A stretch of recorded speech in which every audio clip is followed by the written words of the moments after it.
حضرت عبداللہ المزنی رضی اللہ تعالیٰ عنہ۔ کچھ لوگوں کی نا زندگی بڑی مختصر ہوتی ہے، لیکن جتنے زندگی میں لمحات ہوتے ہیں نا، ایک ایک لفظ بڑا قیمتی ہوتا ہے، شب و روز میں ایک ایک جملہ بڑا قیمتی ہوتا ہے۔ مختصر سی میری کہانی ہے، پر جو بھی ہے آپ کی مہربانی ہے۔ فرماتے ہیں کہ میرے والد بچپن میں انتقال کر گئے، مجھے چچا نے پالا تھا۔ اللہ نے میرے اوپر رحم کیا اور میں رسول اللہ کا غلام بن گیا۔ چچا اسلام کا بڑا دشمن تھا، مجھے نبی پاک صلی اللہ علیہ وسلم کا نام سننا معاذ اللہ جلال میں آ جاتا تھا سنتے ہی، لیکن مجھ سے رہا نہیں جاتا تھا۔ اب میں کیا کروں؟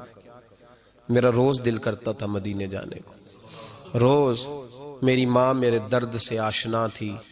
ایک دن میں تڑپ اٹھا، میں نے کہا اماں مجھے پتا ہے تو نے میری خاطر نکاح نہیں کیا، لیکن اماں میرا اب دل نہیں لگتا، چچا جانے نہیں دیتا۔ اماں کہنے لگی بیٹے جا، میری طرف سے اجازت ہے۔ کہتے ہیں میں جا کے چچا کے سامنے کھڑا ہوا، چچا میں نے جانا ہے۔ کہاں؟ پتہ اسے تھا مسلمان ہے۔ کہاں جائے گا؟ میں نے کہا مجھے مدینے جانا ہے۔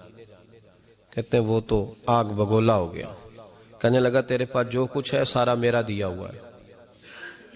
تو میں نے کہا چچا رکھ لے۔ کہا جیبوں میں جو ہے وہ بھی نکال دے۔ کہتے میں نے رکھ دیا۔ پھر جلال میں کہنے لگا یہ جو تو نے کپڑے پہنے یہ بھی میرے ہیں۔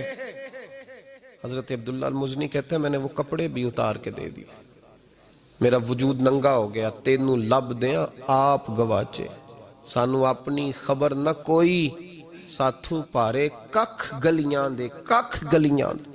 سانو آخ دے لوگ شدائی، کیونکہ اسی ننگ نموس دا ساڑ کے چولا، گل پہنے تاج گدائی، آزم اپنا آپ گوایا ہے تا یار نے چاتی پائی۔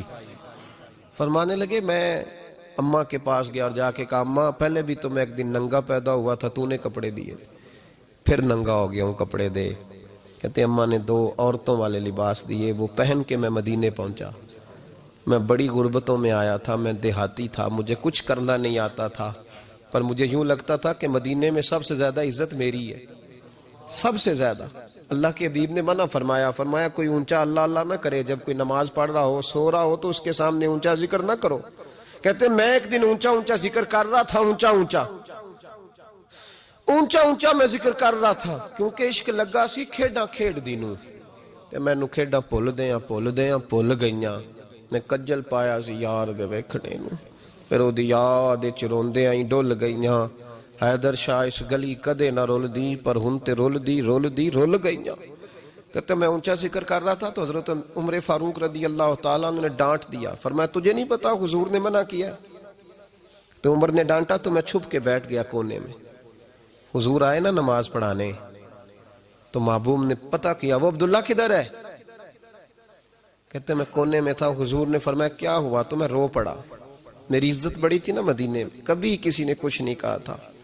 نبی کریم نے فرمایا کیا ہوا؟ عرض کی حضور کچھ نہیں۔ پھر بھی بتاؤ؟ کہتے میں رو پڑا، میں نے کہا یا رسول اللہ میری غلطی تھی تو سیدنا فاروق اعظم نے ڈانٹ دیا ہے۔ فرمایا ہوا کیا؟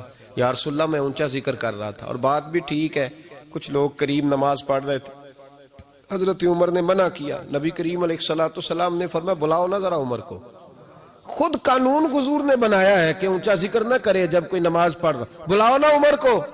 جناب عمر آئے تو حضور نے فرمایا عمر میرے عبداللہ کو کوئی نہ ڈانٹے، کسی ان پڑھ سے، کسی دیہاتی سے، کسی بھولے سے انداز دیکھے حضور کا، اسے کوئی نہ ڈانٹے۔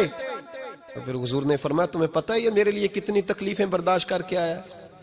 صحابہ فرماتے ہیں یہ خوش نصیب ہے جس کی روح بھی محبوب کے ہاتھوں میں نکلی۔ اور جب جنازہ اٹھا تو حضور کی داڑھی سے ہم نے آنسوؤں کے قطرے ٹپکتے دیکھے۔ مدینے میں رواج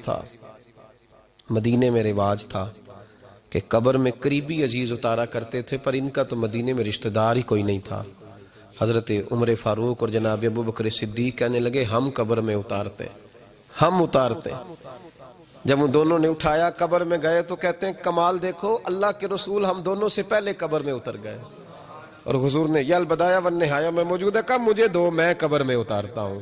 کہتے ہیں حضور نے تنے تنہا پکڑا، تنے تنہا قبر میں اتارا، پسے مردن فرشتوں نے جو تلاشی لی تو کیا نکلا؟ فقط ایک دل کے گوشے سے خیال مصطفیٰ نکلا۔ نبی کریم علیہ السلام نے قبر میں رکھا اور ساتھ فرمایا اے اللہ میں آج شام تک اس سے راضی تھا، تو بھی اپنے کرم سے اس سے راضی ہو جا۔